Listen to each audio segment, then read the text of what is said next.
అగ్నిగలం ప్రజాబలం AR news 5కి స్వాగతం. Party పేరులోనే రైతు పేరు దాగి ఉందని, రైతుల శ్రేయస్సు కొరకు వైకాపా ప్రభుత్వం అహర్నిశలు కృషి చేస్తుందని కొత్తపేట ఎమ్మెల్యే ఆంధ్రప్రదేశ్ రాష్ట్ర ప్రభుత్వ విప్ చిర్ల జగ్గిరెడ్డి అన్నారు. డాక్టర్ బిఆర్ అంబేద్కర్ కోనసీమ జిల్లా కొత్తపేట నియోజకవర్గం ఆలమూరు మండలం మడికి బడుగు వానికలంక గ్రామాలకు చెందిన రైతుల సారవంతమైన భూములు గోదావరికి సంభవించిన వరదల వలన నది గర్భంలో కలిసిపోవడంతో రైతుల సూచనల మేరకు ప్రభుత్వ విప్ మరియు శాసనసభ్యులు Chirla Jaggireddy pipe line infrastructures limited సహకారంతో 1.5 కిలోమీటర్ల మేర 41.83 కోట్ల రూపాయల వ్యయంతో నిర్మించనున్న స్టోన్ ఫిక్సింగ్ ప్లాట్ఫామ్ గ్రోయన్స్కు జిల్లా కలెక్టర్ హిమాంష్ శుక్లాతో కలిసి భూమి పూజ చేశారు.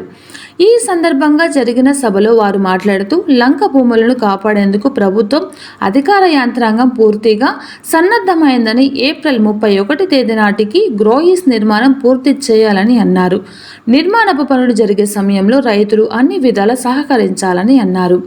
ఈ కార్యక్రమంలో ZPTC Torati Rambabu, Sita Mahalakshmi, MPP Torati Lakshmanarao, AMC chairman Yanamadula Nageswararao, sarpanch Dulam Lakshmi Sattibabu, MPTC Padala Nagalakshmi, Gummileru sarpanch Gunnam Rambabu, PSCS chairman Veeraraju, Katari Gangaraju, PILGMP Satya Srinivasulu, N Babavali, CCNCR Satish Kumar, SCG Srinivasulu, EE Kashi Vighneswararao, tahsildar IP Shetty, పలువురు జలవనరుల శాఖ అధికారులు, వైఎస్ఆర్సీపీ కార్యకర్తలు, నాయకులు పాల్గొన్నారు.